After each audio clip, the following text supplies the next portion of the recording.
আবার একটা শর্ট ভিডিওতে তোমাদের সবাইকে ওয়েলকাম। অফিস থেকে এসে রান্নাঘরে যে কাজগুলো থাকে সেগুলো তো করতেই হবে প্রতিদিন, কারণ এই কাজগুলো ওরা করতে পারে না। তো যাই হোক, এসে দেখো ওখানে মামের টিফিন বক্স, আমার টিফিন বক্স, রায়ানের থালা, রায়ানের টিফিন বক্স, সমস্ত কিছু ধোয়া ছিল। ও আমার টিফিন বক্স ছিল না, কারণ আজকে অফিসে খাওয়া দাওয়া ছিল একজনের রিটায়ারমেন্টের। তো আমার টিফিন বক্স ছিল না, রায়ান আর মামের টিফিন বক্স ছিল।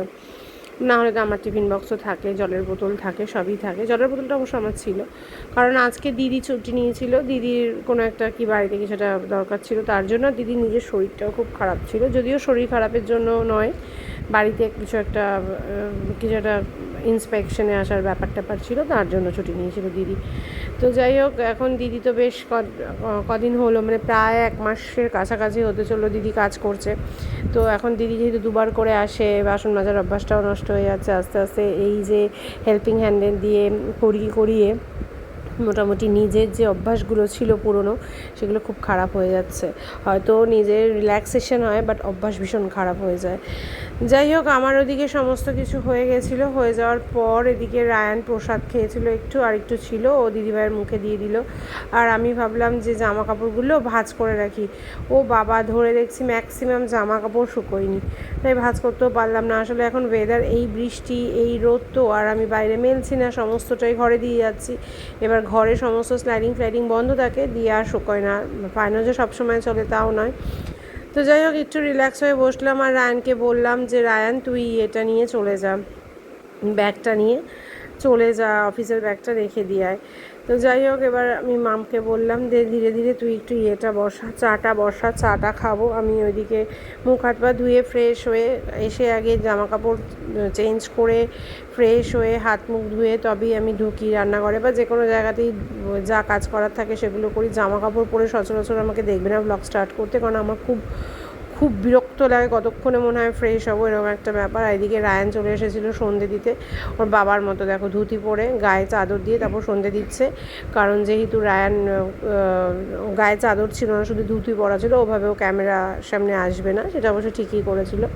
তো যাই হোক, এবারেও সুন্দর করে দেখো ঠাকুরের পুজো দিচ্ছে। আর ওইদিকে তো দেখলেই আমি এসে আগে জল খাই, দু গ্লাস জল খাই। ঠান্ডা গরম জল মিশিয়ে দেয়, কখনো রায়ান দেয়, কখনো মাম দেয়। ঠান্ডা গরম জল মিশিয়ে 2 গ্লাস জল খাই। তারপরে চলে এসেছি যে বাসনগুলো আমি ধুয়ে রাখলাম সেগুলোকে গোছানোর জন্য, কারণ সেগুলো একটা কাজ। সংসারের প্রত্যেকটা জায়গায় হাঁটবে, প্রত্যেকটা স্টেপে মনে হয় কাজ, প্রত্যেকটা স্টেপে কাজ। অফিস থেকে এসে মানে মাথার মধ্যে যতক্ষণ না কাজ সব কমপ্লিট হয়, মাথার মধ্যে ঘুরতে থাকে কতক্ষণে কাজ কমপ্লিট হবে। আর এইদিকে প্রচণ্ড গরম লাগছিলো, তাই রায়ানকে বলে দিয়েছিলাম এসিটা চালিয়ে তুই আজকে এই ঘরে এসে পড়তে বস, একেবারে আমরা 3 জনেই এক ঘরে থাকবো, কারণ একটু পরেই দেখতে পাবে সমস্ত কিছু কাগজপত্র ছড়িয়ে নিয়ে বসে আমরা কাজ করছিলাম। মেয়ে আর আমি কাজ করছিলাম, গ্রিন টি খাচ্ছিলাম, এই সমস্ত কিছুই করছিলাম। আর কাজটা খুব জরুরি কাজ ছিল, তো তার জন্য কিছু করার নেই, ওটা করতেই হবে। আর এই কাজ করতে গিয়ে আমাদের আজকে রাত্রির প্রায় 10:30 বেজে গেছিলো। তারপরে গিয়ে মোটামুটি একটা জায়গায় পৌঁছেছিল কাজটা। তো যাই হোক, এখনই বলছি না কী কাজ, পরে যদি কখনো সময় সুযোগ আসে নিশ্চয়ই বলবো কী কাজ। তো ওইদিকে দেখো রায়ান পড়ছিল। অ্যাকচুয়ালি ওই যে রায়ানকে যদি ও ঘরে পড়তে বলি, রায়ান ইদানিং বলছে আমার পড়া হয়ে যাচ্ছে, কিন্তু সমস্ত টিচারের থেকে আমার কাছে কমপ্লেন আসছে একদম পড়া পাচ্ছে না, প্রিপারেশন ঠিক হয়নি। ওর এদিকে 1 সেপ্টেম্বর থেকে হাফ ইয়ারলি এক্সাম শুরু, তো ওই জন্য রায়ান ওইদিকে পড়ছিল। আর এদিকে যেহেতু মেয়ে কাজ করছিল, টিভির প্রশ্নই নেই, কারণ খুব মাইনারলি কাজটা করতে হবে, তার জন্য টিভি পুরো বন্ধ ছিল। আর মোবাইলও আমার কোনো রকম যে মোবাইল ঘাটারও ব্যাপার ছিল তাও না, মোবাইলও আমি দেখিনি সেদিন। মেয়ের সাথে সাথে যে জিনিসগুলো দরকার, যেগুলো যা করার সেগুলো করছি। আর বারবার যেখানে স্টেপে আটকাচ্ছে, ওর বাবাকে ফোন করতে হচ্ছে। মানে আমাদের এই কাজ করতে বসে সেদিন আমরা এত নাজেহাল হয়ে গেছি যে পুরো সন্ধেটা না কোনো মুভি দেখেছি, না কিছু করেছি।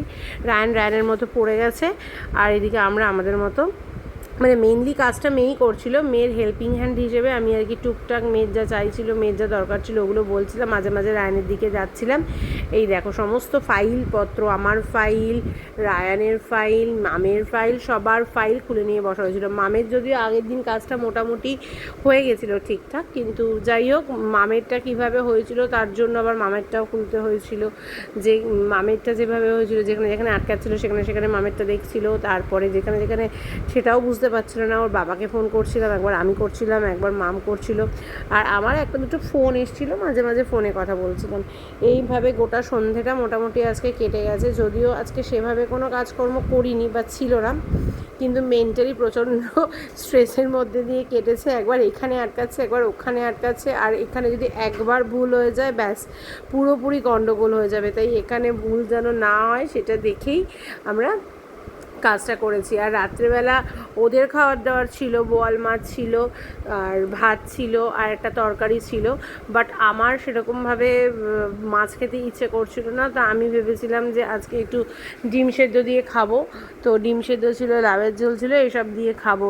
তো ওই জন্য আমি ভুলে গেছিলাম, ওই কাজের মেয়ের ওই কাজের তাড়নায় আমিও ভুলে গেছি যে আমাকে করতে হবে, বলো, যে ডিম সেদ্ধ বসাতে হবে। অফিস থেকে এসে ওইদিকে ইয়েটা করে নিয়েছিলাম, আজকে ভাত করতে হয়েছিল আর সব সবজি সেদ্ধ দিতে হয়েছিল, কারণ যা ভাত ছিল দুপুরবেলা আজকে ওদের হয়ে গেছিলো। দিদি আর সকালবেলা ভাত করে যায়নি, রান্নার দিদি আর কি, ওই জন্য দুপুরবেলা এসে দুপুরবেলা না সরি সন্ধেবেলা এসে ভাত বসিয়েছিলাম আর সমস্ত সবজি দিয়ে ডাল দিয়ে সমস্ত কিছু সেদ্ধ করেছিলাম। সেই সেদ্ধটাই এখন মাখছি, পটল, আলু, বেগুন, ঢ্যাঁড়সটা গোটা গোটা ছিল, সব সেদ্ধ মাখছি, সব সেদ্ধ, ডাল সেদ্ধ আর ডিম সেদ্ধ দিয়ে আমি খেয়ে নেব। আর ওদের এই সেদ্ধ আছে, সমস্ত সেদ্ধ মানে সবজি সেদ্ধ মাখা, আর হচ্ছে গিয়ে ডাল সেদ্ধ ছিল, আর হচ্ছে গিয়ে বোয়াল মাছ ছিল। আমিও এক পিস মাছ খেয়েছিলাম, একদম ছোটো একটা মাছ খেয়েছিলাম, না খেলেও হতো, জাস্ট টেস্ট করার জন্য। ওর বাবা বলে গেছিলো যে এক পিস খেয়ে দেখো, তার জন্য এক পিস খেয়েছিলাম আমি, নাহলে আমি ওই যে ডিম সেদ্ধটা বসিয়েছি ওই দিয়েই। তো পড়তে পড়তে রায়ান বললো আমার খিদে পেয়ে গেছে, আমাকে খেতে দাও, তার জন্য আমি সমস্ত কিছু রেডি টেডি করে রায়ানকে খেতে দিয়ে দিলাম। তখনও মাম রুদ্ধশ্বাসে, মাম বলছে মা খিদে পেয়ে গেছে, কিন্তু মাম উঠে খাওয়ার সময়টুকু দেওয়ার মতো মামের কাছে পরিস্থিতি ছিল না। যাই হোক মামও খাচ্ছিল না বলে আমারও খেতে খেতে অনেকটাই দেরি হয়ে গেছিলো, মামের সাথে সাথে আমিও অনেকটাই পরে খেয়েছিলাম। আর ওর বাবা তো ঢুকতে ঢুকতে বেশ রাত্রি হয়, ওর বাবা যখন ঢোকে ওর বাবাটা গরম করা থাকে, ওর বাবা নিয়ে জাস্ট খেয়ে নেয়। যাই হোক তারপরে রায়ানকে এদিকে খেতে দেওয়ার পর সমস্ত সেরে ঠেরে রায়ান চলে গেছিলো শুতে, তারপরে আমি আর মাম সমস্ত কিছু সেরে খেতে বসেছিলাম। এই কাজ নিয়েই আজকের দিনটা কেটে গেল। টাটা।